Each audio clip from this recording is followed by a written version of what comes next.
안녕하세요. 황천희 신부의 살리는 이야기 우경 미카엘입니다.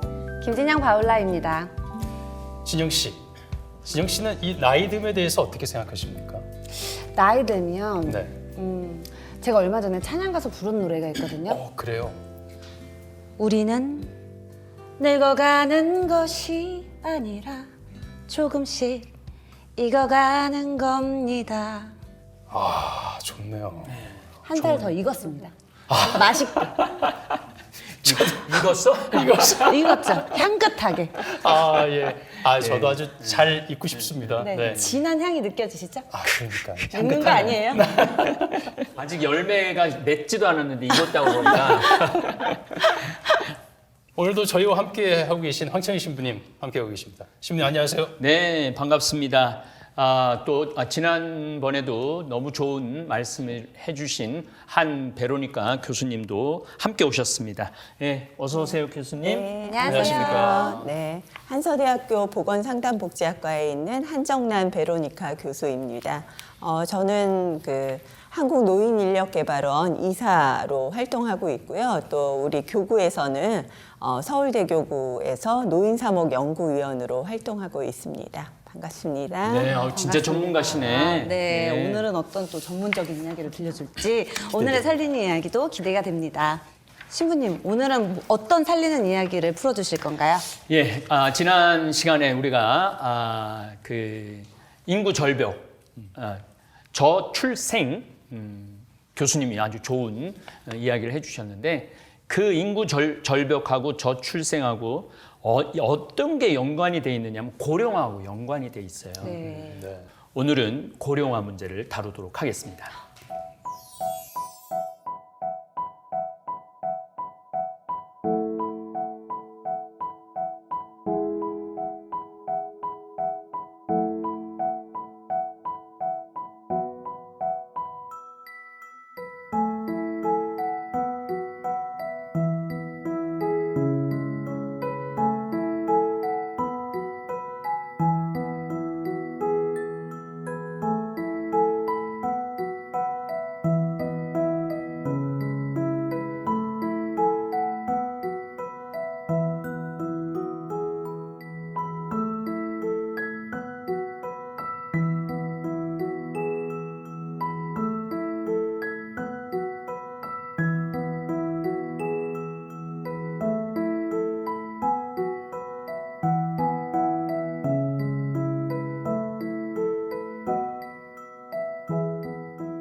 교수님, 우리나라는 초고령 사회에 접어든 거예요? 아직은 아니고요. 우리나라 통계청에서 그 인구 고령화 수준에 따라서 세 단계로 구분을 하거든요. 네. 전체 인구 중에 65세 이상 노인 인구의 비율이 7%를 넘어서면 고령화가 진행되고 있는 사회라는 의미로 고령화 사회라고 네. 부르고요. 14%가 되면은 고령화가 이미 진행된 사회라는 의미의 고령사회라고 부릅니다. 그리고 20%를 넘어서면 네. 지나치게 고령화됐다라고 해서 초고령 사회라고 부르는데요. 우리나라는 2000년에 고령화 사회가 됐고 2017년에 고령 사회가 돼서 지금 현재는 17.5%가 노인 인구고요. 앞으로 이제 3년만 더 있으면 20%를 넘어서서 초고령 사회가 될 걸로 예측을 합니다. 그런데 이거는 이제 전국 평균이고요. 실은 광역자치단체별로 보면 전남, 전북, 경북, 강원 그리고 부산광역시가 이미 초고령 사회가 됐고요.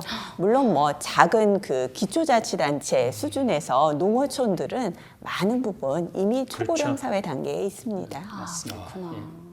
신부님, 예전에 강의하셨던 네. 행복한 노년이 참 큰 네. 인기를 끌었습니다. 네, 네, 네, 네.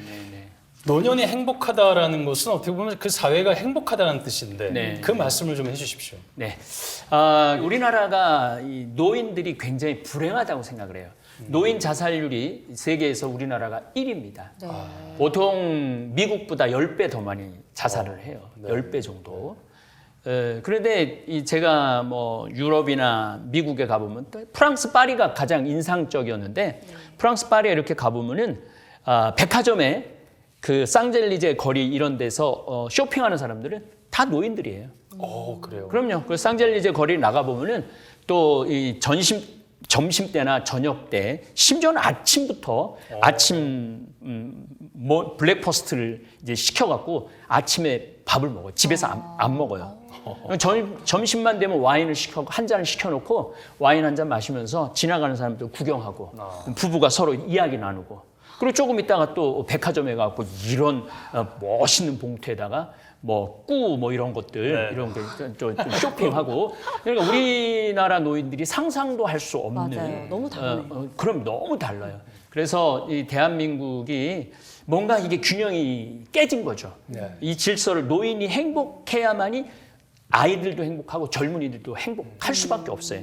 근데 노인이 불행하면은 젊은 사람들이 나도 늙으면 저렇게 되겠네. 저 파고다 공원에서 저러고 빵 나눠 먹는 이런 상상만 하는데 지금 우리나라는 경제력이 세계 10위거든요. 네. 그렇기 때문에 충분히 노인들이 럭셔리하게 살 수가 있거든요. 그래서 노인의 행복은 곧 대한민국의 행복이다. 이게 직결되는 그런 개념입니다. 근데 노인이 행복한 사회는 사실 개인만의 힘으로 만들어갈 수 있는 건 아니잖아요. 사실 우리나라는 이미 저출산이랑 고령화의 늪에 빠져 있잖아요. 그렇죠? 그렇죠. 네. 교수님이 말씀하셨듯이 2024년 1,000만 명 시대가 옵니다. 1,000만 명. 65세 이상이 1,000만 명. 그러니까 이 인구가 조금씩 줄어들기 시작하니까 5명 중에 한 분은 65세 이상이라는 거죠. 네. 그러니까 지금 우리가 이 30년 전, 40년 전부터 이 초고령화 시대를 준비를 했어야 되는데 준비를 안 한 거예요. 무슨 얘기냐면은 국민연금, 노령연금이라든지 또 본인 개인연금도 준비를 해갖고 남은 65세에서부터 거의 90살까지 사는데 그런 게 준비가 안 돼 있으니까 사회가 불안한 거예요. 네. 젊은 한 30대, 40대, 50대도 불안한 거예요. 나 늙으면 뭐 먹고 살지? 잘 살긴 잘 사는 나라가 됐는데 이게 안정적이지 못한 거죠. 그런 안타까움이 있습니다. 네. 네. 교수님, 고령화 사회라는 게 노인분들에게도 참 힘들긴 하지만 청년들의 그 힘듦도 클 것 같습니다. 그건 어떻습니까? 네, 당연하죠. 보통 우리가 그 사회의 인구를 세 집단으로 분류를 하거든요. 0세부터 14세까지를 유소년 인구라고 분류를 하고요. 15세부터 64세까지를 생산활동 인구라고 분류합니다. 그리고 65세 이상을 이제 노년 인구라고 하는데 이 생산활동 인구가 유소년 인구와 노년 인구를 부양하는 책임을 갖습니다. 따라서 노인 인구가 늘어난다는 것은 결국은 생산활동 인구가 짊어져야 할 노년 부양 부담이 그만큼 늘어난다라는 이야기고요. 그런데 여기서 우리가 하나 놓치지 말아야 할 것은 이 연령이라는 건 고정된 특성이 아니거든요. 15세부터 64세까지가 언제까지나 생산활동 인구가 아니라 결국은 이들도 노년 인구로 이동을 합니다. 따라서 그들이 노년이 됐을 때 이들을 또 떠받쳐야 할 지금의 이제 유소년 인구가 얼마나 많은가 하는 게 굉장히 중요한데요. 아까 말씀하셨듯이 저출생으로 인해서 지금의 청년들이 노년이 됐을 때 이들을 부양할 인구가 절대적으로 부족해지는 그러한 문제가 생길 수 있기 때문에 인구 고령화는 노인들만의 문제가 아니라 우리 모든 세대의 문제라고 할 수 있습니다. 놀라운 거는 제가 매년 잠비아 봉사단을 꾸리는데 보통 한 200명 정도가 신청을 해요. 네. 그런데 놀랍게도 100명 이상이 70세에서 80세예요. 아직도 나 죽지 않았다. 아직도 나 살아있다. 네, 네. 그런데 우리가 그런 부분들을 우리가 부양해야 되는 존재들, 우리의 짐 이런 생각을 하거든요. 네. 절대 그렇지 않죠. 네. 할머니, 할아버지들이 이 사회를 이제까지 꾸려왔고 이제는 본인의 자아 실현, 존재의 충만함 그런 부분들도 우리 사회가 신경을 써야 된다고 저는 생각을 합니다. 예. 네, 진짜 듣고 보니까 저도 노년 때 정말 그런 충만함을 느끼면서 살고 싶은데 그럼에도 불구하고 이제 고령화 문제는 사실 우리나라에서 되게 복잡한 문제로 자리 잡고 있는 것 같아요. 우리나라의 노인 복지 수준은 어느 정도일까요, 지금? 사실은 우리나라 노인 복지가 아주 세세하게 잘 돼 있어요. 네. 예. 그런데 그거를 찾아 먹지를 못하는 거예요. 예. 20년 거의 20년 전에 제가 이제 강의를 이제 노인에 대한 행복한 노년에 대한 강의를 하면서 제가 그런 얘기를 했어요. 할머니 할아버지들한테 여러분들이 이제 안 죽는다. 안 죽는데 중요한 건 이제 국가가 용돈을 준다. 그때 5만 원인가 처음 용돈이 나왔어요. 네. 그 막 강의를 다니면서 신부님 세상에 자식이 용돈을 주는 게 아니라 국가가 용돈을 주네요. 너무 신난다고. 5만 원 받는 게 그렇게 그래서 할머니 할아버지 이거 다 써라. 다음 달에 또 나온다. 왜냐하면 시스템이 대가족 사회는 자식이 부양을 했지만은 이제 공업국가 이제 4차 산업 세계로 넘어가면 국가가 책임을 돼 있어요. 네. 이미 선진국들이 다 그렇게 했고, 이제 그러고 이제 좀 지났는데 7만 5천 원으로 올라가더라고요. 예. 그러다음에 15만 원으로 올라가더니 20만 원. 그러니까 이제 기초 노령연금이라고 예. 이렇게 얘기를 합니다. 네. 그런데 이제 요 20만 원을 박근혜 대통령 때, 전 대통령 때 아주 과감하게 이거를 시도를 했죠. 그때도 나라 경제 무너진다 저렇게 노인들한테 돈 많이 주면은 언론들이 굉장히 많이 그랬거든요. 전 그게 너무 못마땅하더라고요. 왜냐하면 그분들은 이 나라 사회의 경제를 책임져 갖고 네. 이 나라의 버팀목이 되어 갖고 이렇게 잘 살게 됐으면은 노인에 대한 책임을 져야 되는 게 당연한 거거든요. 그리고 이제 지금은 30만 원씩 기초 노령연금이 나옵니다. 부부가 같이 수령을 할 땐 48만 원이 나와요. 그러니까 제가 항상 하는 얘기가 써라. 맛있는 것도 사 먹고 짜장면도 사 먹고 칼국수도 사 먹고 영화도 보러 다니고 커피숍에 가갖고 럭셔리하게 앉아서 커피도 좀 마시고 친구들하고 써야지 나라 경제도 돌아간다. 곧 조금 있으면 여러분들 70만 원 받을 거다. 예, 한 사람당 70만 원 받을 거다. 왜냐하면 우리나라 경제하고 캐나다가 2조 달러 정도 되고 우리가 1.9조 달러 정도 돼요.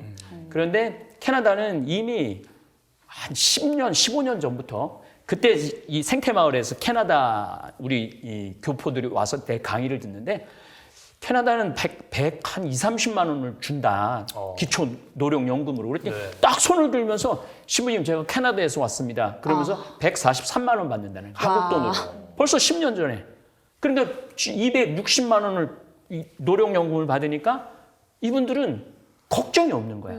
근데 우리나라 노인들은 돈이 없으니까 불안하니까 돈을 못 쓰는 거예요.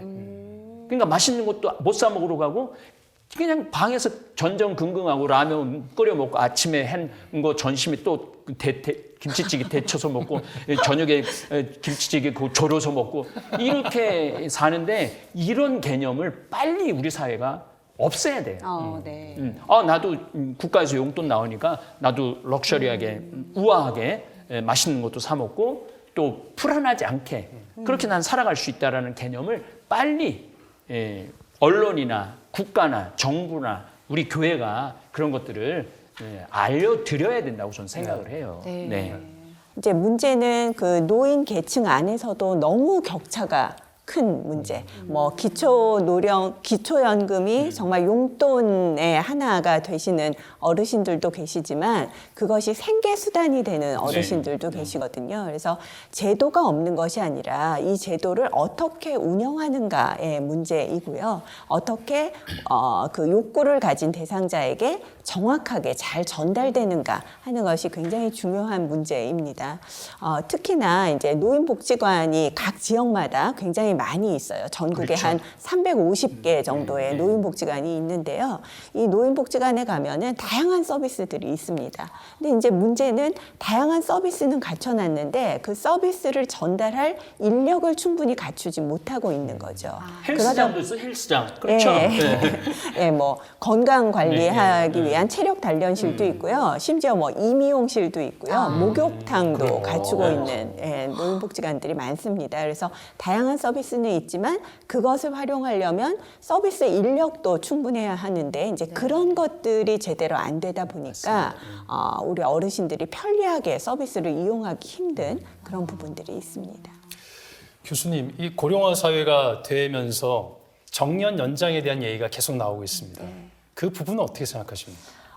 정년이라고 하는 똑같은 단어가요. 네. 서구 사회에서랑 우리 이제 동양 사회에서 조금 다르게 받아들여지고 있습니다. 서구 사회에서는 정년은 근로자들의 일할 그 어떤 권리를 막는 것이라는 인식이 강하기 때문에 유엔의 권고도 그렇고 미국은 이미 그 정년을 폐지했고요. 그래서 법적 정년을 없애는 쪽으로 가고 있습니다. 반면에 우리나라나 일본 같은 경우는 정년은 노동자들이 일할 권리라고 보호받는 권리라고 생각하기 때문에 정년을 없애는 것이 아니라 정년을 연장하는 쪽으로 가고 있죠.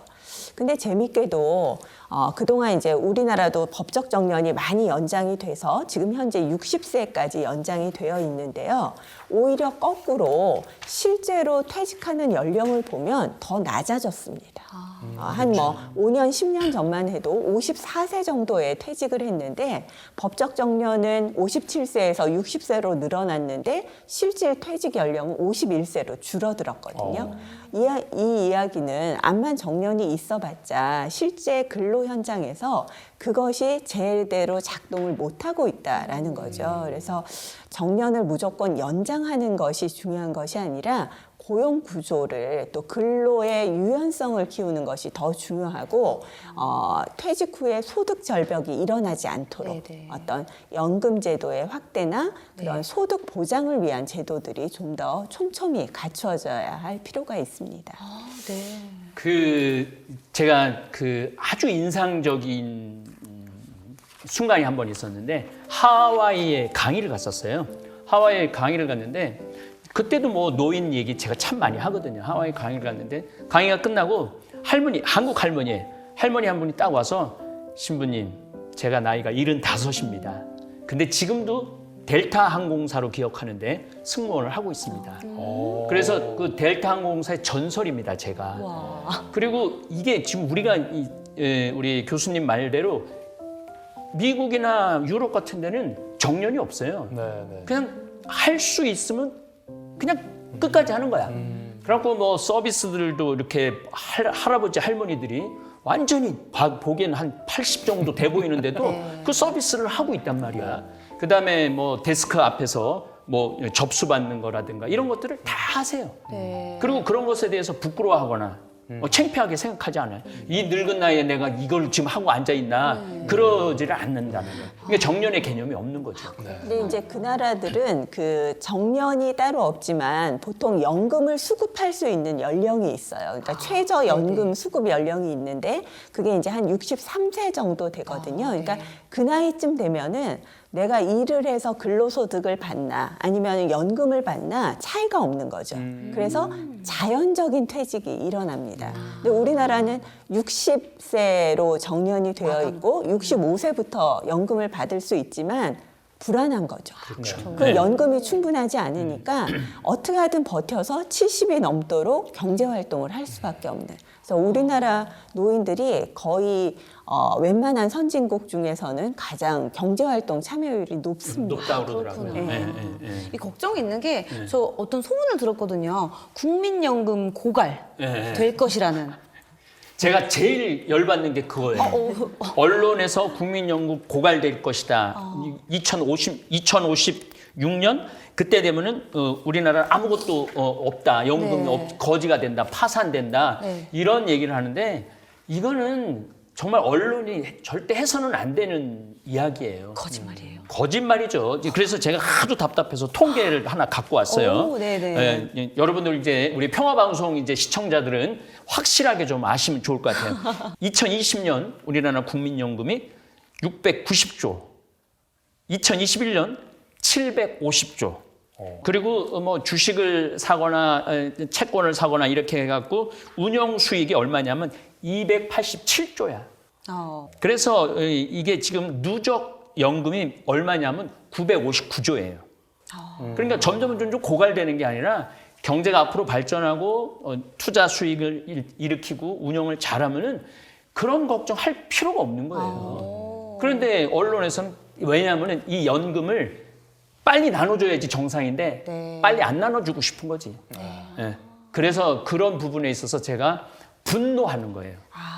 싸놓으면 뭐해? 지금 할머니 할아버지들이 지금 이 추위에 추운 쪽방에서 지내고 그러는데 그분들한테 혜택을 주는 게 정부의 역할인 거예요. 우리가 책임지겠다. 걱정하지 마라. 우리나라 경제는 앞으로 당당할 거다. 거기에 한마디 더 붙여서 우리나라가 경제 규모가 세계 10위입니다. 네. 작년에도 10위였고 올해도 10위였고 내년에도 10위일 거라고 그건 유엔 보고서가 그대로 나오는 거예요. 네. 아니 240개 나라 중에 10위를 하고 앉아 있으면은 네. 얼마나 좋은 거예요. 맞아요. 그럼 서로 두들겨 주고 더 빈 부분을 좀 개선해 나가자 그러고 기초연금을 좀 더 70만 원까지 난 올려도 된다고 생각을 해요. 애기는 100만 원 줘도 되고 노인 어르신들한테는 70만 원을 줘도 우리나라 경제가 무너지지 않는다는 얘기예요. 제가 이 3조 3천억 정도만 돼도 27만 명한테 100만 원씩 12달을 계산한 거 곱하기 12달. 네. 한 달로 끝나는 게 아니고. 그러니까 지금 앞으로 8년 남았어요. 8년. 지금 이 인구 절벽을 막지 않으면은 우리나라는 기름이 완전히 떨어져 갖고 그 자리에서 쓰는 거예요.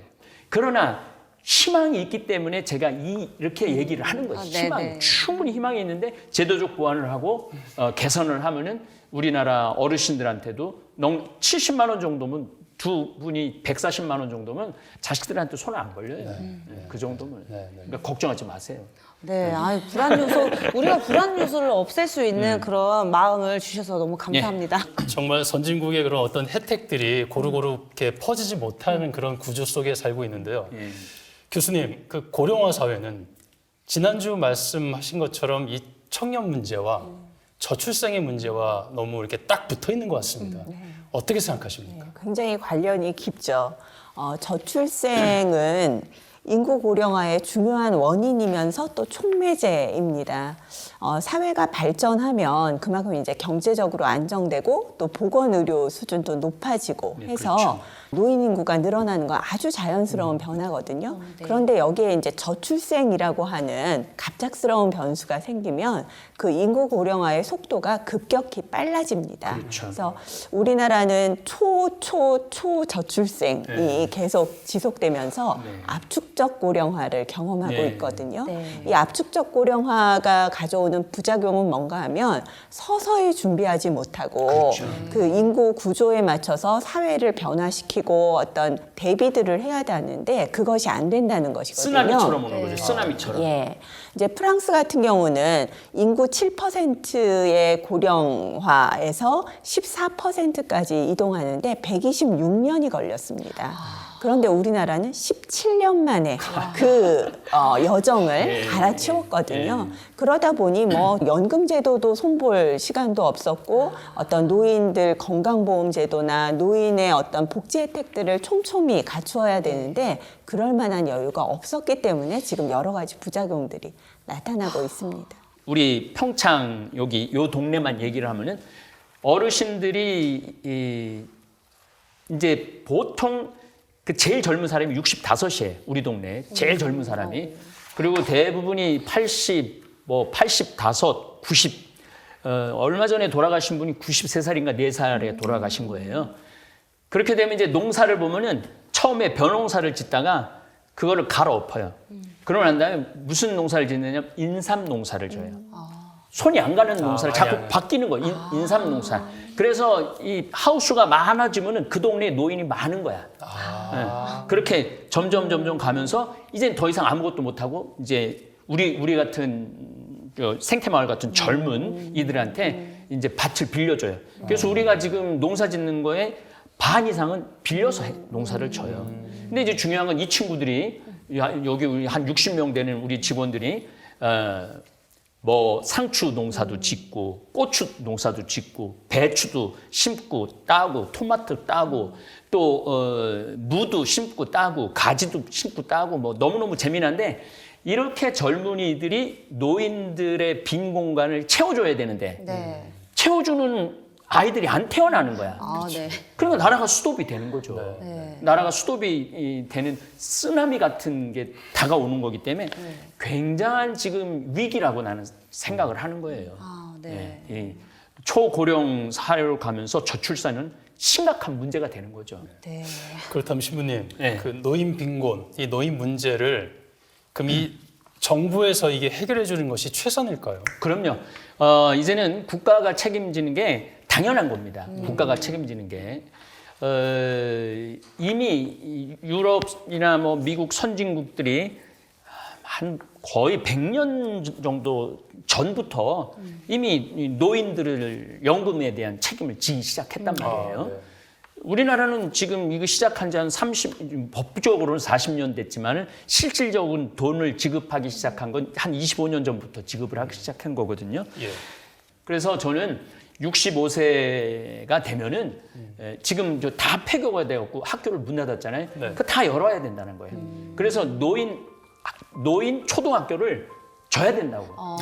그래서 노인 학교를 운영을 해갖고 노인들이 아침에 가방 메고 학교 가는 거예요. 아침에 해먹고 네. 학교 가고 젊은 선생님들이 그 학교의 선생님들이 새로운 시대, 새로운 문화 이런 거 4시간 수업하고 학교 급식 점심 딱 학교 급식 딱 먹고 그리고 이제 학교 이제 집에 이제 가면은 4년만 그렇게 교육을 받으면은 네. 4년만 교육을 받으면 노인들이 나 자아 성취가 뭔지, 행복하게 사는 방법이 뭔지, 네. 버킷 리스트가 뭔지 네. 이런 걸 알 수가 있거든요. 네. 근데 너무 우리나라는 정부에서 노인에 대한 책임을 안 지고 있는 거예요, 지금. 네. 그래서 이런 학교를 운영해야 된다고 30년 전부터 주장을 했고 그렇게 뭐 200만에 300만의 조회가 될 정도로 내가 목이 터져라 얘기했는데도 정치인들이나 정부 관료들이나 관심이 없는 거예요. 네. 무심한 거죠. 예. 노인의 삶 안으로 그들은 들어가지 못하는 이유가 여러 가지가 있어요. 네. 그들은 계속 부유하게 살았고 부유함 속에서 살아가고 있어요. 실질적으로 우리 신부들은 이제 가정방문 다녀보면은 반지하에서 사는 분들 굉장히 많아요. 뭐 어떤 집에 가보면 라면을 끓여놓고 한 일주일은 그 마른 라면, 일주일은 마른 라면이 있는 거야.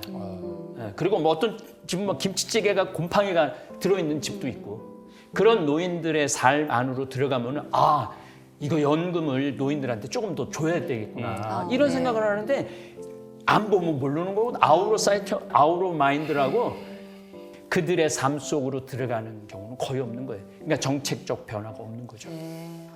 신부님께서 이번 대선에 한번 출마하셨다. 정말 진짜 이런 고민을 하는 정치인들도 없지만 이런 실무를 또 고민하는 실무자들은 있겠죠, 교수님? 지금 뭐 노인교육에 대한 말씀을 해주시니까 제가 정말 노인교육 전문가인데요. 우리나라에서 이제 한국노년교육학회라는 학회도 창립을 했고 네. 노인교육에 대해서 정말 저도 20년 넘게 목이 터져라 이야기를 했는데요. 이제 그 일본 같은 경우는 이 폐교를 어떻게 활용을 하는가 하면 지역사회의 커뮤니티 센터와 노인학교를 같이 그 폐교에서 운영을 하고 있어요. 근데 우리는 이제 노인 대학, 노인 학교들이 입학은 있지만 졸업이 없죠. 그렇죠. 그죠? 들어오시면 이제 돌아가셔야 나가시는 곳이 노인 학교인데 일본의 노인 학교는 기간제입니다. 그래서 보통 2년 내지 3년제로 운영이 되고요. 전공도 있어요.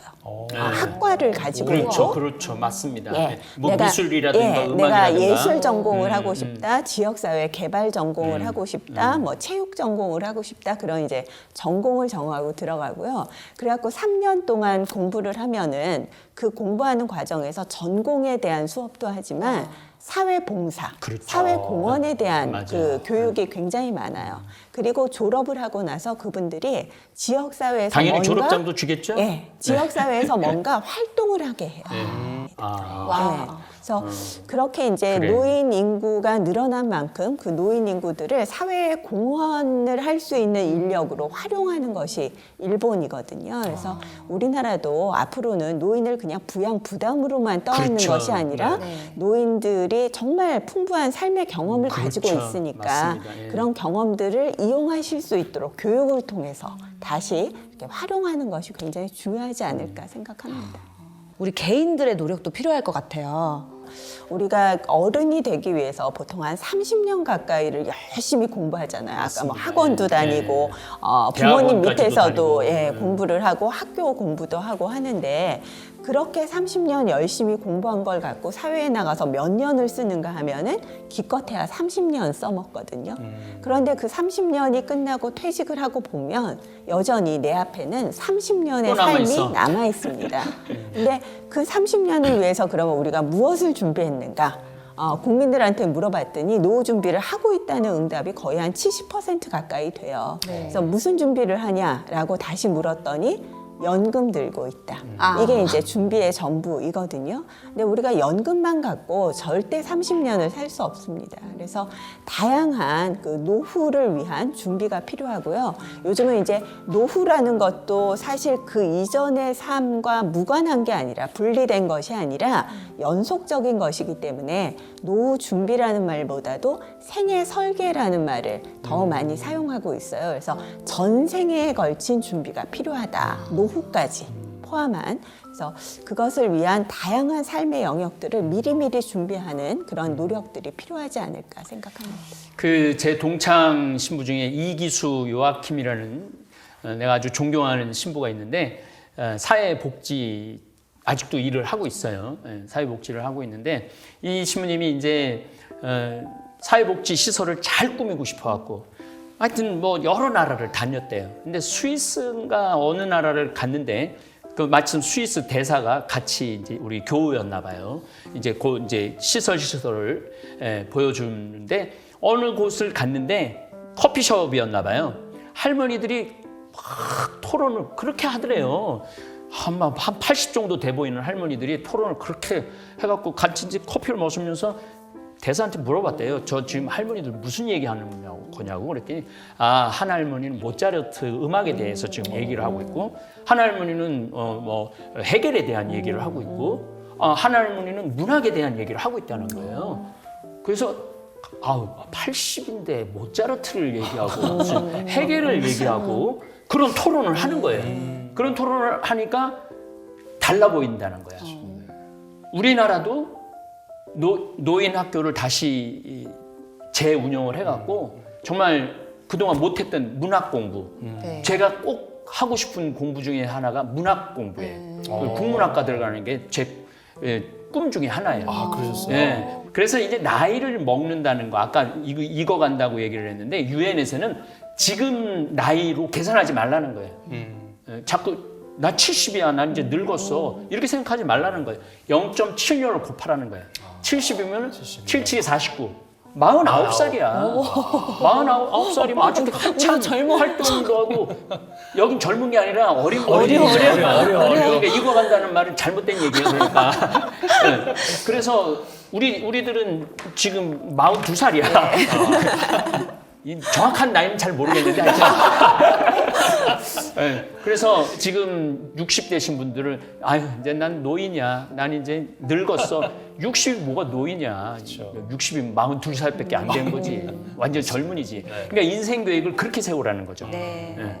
늙었다 생각하지 말고 난 아직도 젊었고 아직도 할 일이 많고 할 수 있고 잘 앞으로도 잘 할 수 있다. 이런 생각을 가지면은 인생이 훨씬 재밌죠. 우리가 생각하는 할머니, 할아버지들은 사실 집에서 뭐 콩나물국 끓이고 뭐 손주들 챙겨주고 이런 이미지잖아요. 이렇게 말씀 들어보니까 조금 더 꿈꿀 수 있는 노년을 꿈꾸면 좋을 것 같아요. 맞아요. 네. 저희도 또 시인 황창현 기대하겠습니다. 제일 어려운 게 시인이에요. 시인. 가장 부러운 사람이 시인이고. 시인. 네. 저 교수님, 자아 실현을 위해서 사회적으로도 준비를 해야 되고 개인적으로도 준비를 해야 되는데 교회 안에서 이 사목적 준비는 어떻게 해야 된다고 생각하십니까? 교회가 할 일이 굉장히 많죠. 왜냐하면 지역사회 안에서 교회의 역할이 굉장히 크고요. 특히 이제 나이가 들수록 아마 교회의 대부분이 노인 신자들인 거를 아마 보실 텐데요. 그렇죠. 나이가 들면은 왜 노인들이 교회로 모이는가 하면은 여가 시간은 늘어나고 또 본인의 그 친구들은 점점 줄어듭니다. 네. 연세가 들어갈수록. 그래서 그 네트워크를 찾아서 결국은 교회 안에 모여드는 거거든요. 그래서 교회 안에서 많은 위로를 받으시고 특히 교회에서 받을 수 있는 것 중에는 어떤 이 하학적인 것보다는 정신적인 것들이 굉장히 많잖아요. 네, 그렇죠. 근데 노년에는 가장 중요한 것이 바로 그런 부분이거든요. 에릭 에릭슨이라고 하는 발달 심리학자가 있는데 그분이 이제 노년기에 여기에 제일 중요한 숙제라고 얘기한 것이 바로 자아통합감입니다. 자아통합감이라는 건 뭔가 하면 우리가 중년까지는 앞만 보고 내달려요. 네, 성공을 맞습니다. 위해서 네, 네, 네. 앞에를 보면서 전진을 하다가 딱 어느 순간 멈췄었는데 그게 어떤 순간인가 하면은 죽음이 내 것이라는 것을 직감했을 때 내 삶이 유한하다. 그러니까 죽음이라는 것이 나와 멀지 않다라는 걸 직감했을 때 우리는 뒤를 돌아보게 돼 있거든요. 그래서 지나온 삶들을 쭉 회고하다 보면 그 안에는 물론 기뻤던 일, 행복한 일, 성공도 있지만 후회되거나 좌절했던 것들도 있거든요. 그것까지도 지금의 시각에서 나의 것으로 재해석하고 나라고 하는 자아로 통합하는 그러한 것이 바로 자아통합인데 바로 이런 것을 해줄 수 있는 역할은 다른 교육도 아니고 어떤 정책도 아니고 복지도 아니고 교회밖에 없지 않을까라는 생각을 합니다. 그래서 지금까지는 오직 카톨릭 교회가 주로 이제 찾아오는 신자들을 받는 그런 형식이었다고 한다면 고령의 신자들이 늘어날수록 좀 찾아가는 그런 교회로 변모가 필요하지 않을까라는 생각을 하고요. 교회 사회도 계속 고령화가 되고 있잖아요. 그래서 퇴직하신 신부님들도 많이 늘어나시고 50분이나 돼요. 네, 그러면 이제 그 퇴직한 신부님들이 정말 지역사회 안에서 이제는 좀 찾아가서 낮은 자리에서 그 신자들을 좀 섬기는 그러한 일들을 담당하시면 어떨까 그런 생각을 해봅니다. 네. 문경에 제가 이제 치유의 집이 있어요. 한 4만 평 정도 되는데 이 치유의 집을 이제 운영을 하는데 무료입니다. 한 400명 정도 수용할 수 있는데 무료로 운영을 합니다. 왜냐하면은 노인들이 경제적 부담 때문에 그런 쉴 수 있는 공간에 못 오면 안 된다는 생각을 해요. 그래서 이제 1박 2일, 2박 3일 이런 거 말고 보통 기본적으로는 5박 6일, 일주일 동안 와 있는 거, 또 한 달 와 있는 거, 심하게는 3개월 있어도 무료로. 그러면은 집 안에서 혼자 계속 있는 것보다 그 문경 치유의 마을에 가고 미사 참여도 하고 또 저녁에는 젊은이들이 찬양단, 여기 17이다도 있지만 찬양단하고 같이 찬양도 하고 또 우리 상담소장 신부님 있으니까 그런 상담 프로그램도 받고 또 이제 제가 뭐 일주일에 한 번 정도 내려가고 할머니 할아버지들한테 돈 좀 쓰고 살아라고 제발 좀 돈 좀 쓰고 살아라고 그렇게 얘기도 하면은 아마 노인들이 굉장히 행복할 거예요. 그래서 21세기는 노인의 시대인 거예요. 21세기는 여성의 시대고 21세기는 노인의 시대고 21세기는 환경의 시대. 또 중요한 건 21세기는 서비스의 시대.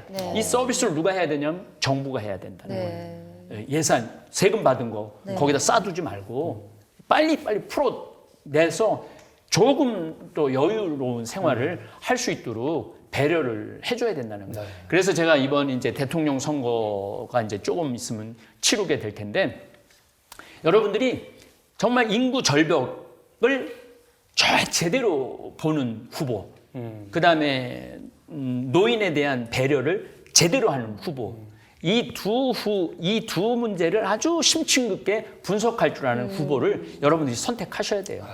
뭐 맨날 욕만 해야 될 게 아니고 우리가 민주주의 국가잖아요. 그래서 나라를 내가 변화시킬 수 있거든요. 청년들은 이 고령화 문제에 대해서 좀 실감이 되세요?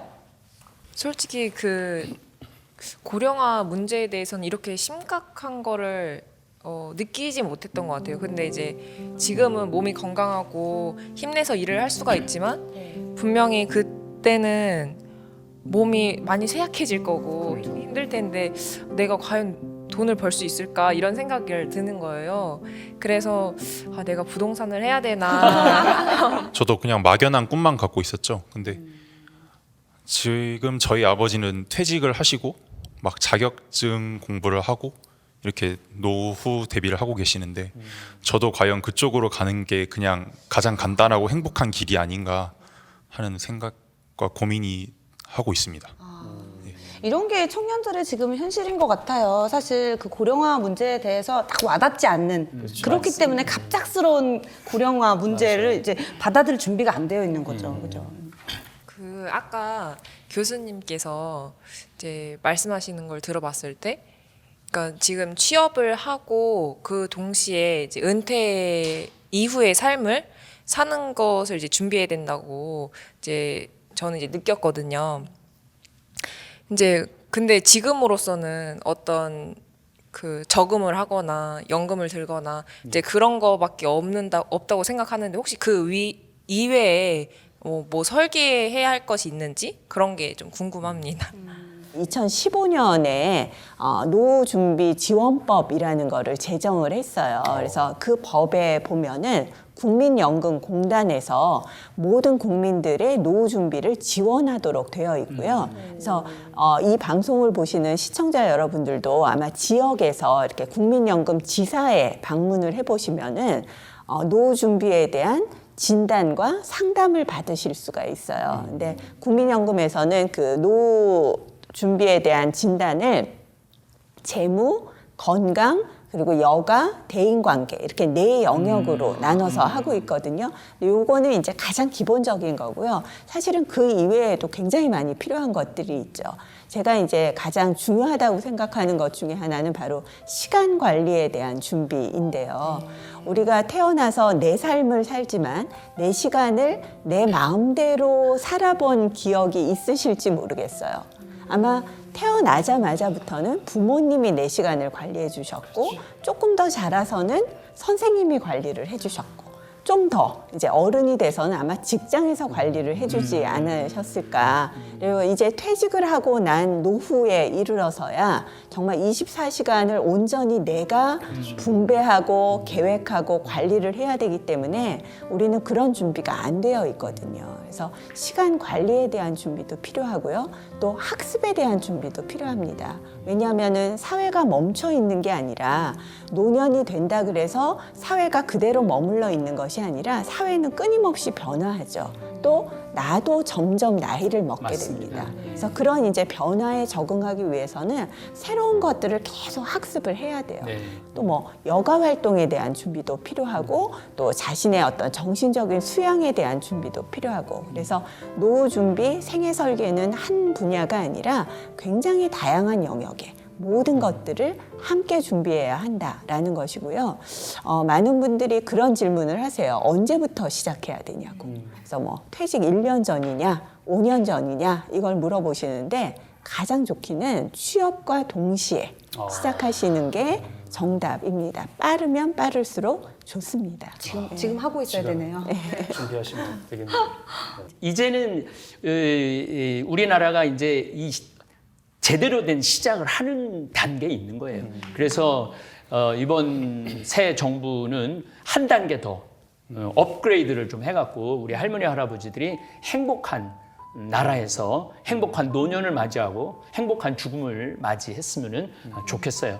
뭐 하고 싶은 얘기는 너무너무 많지만은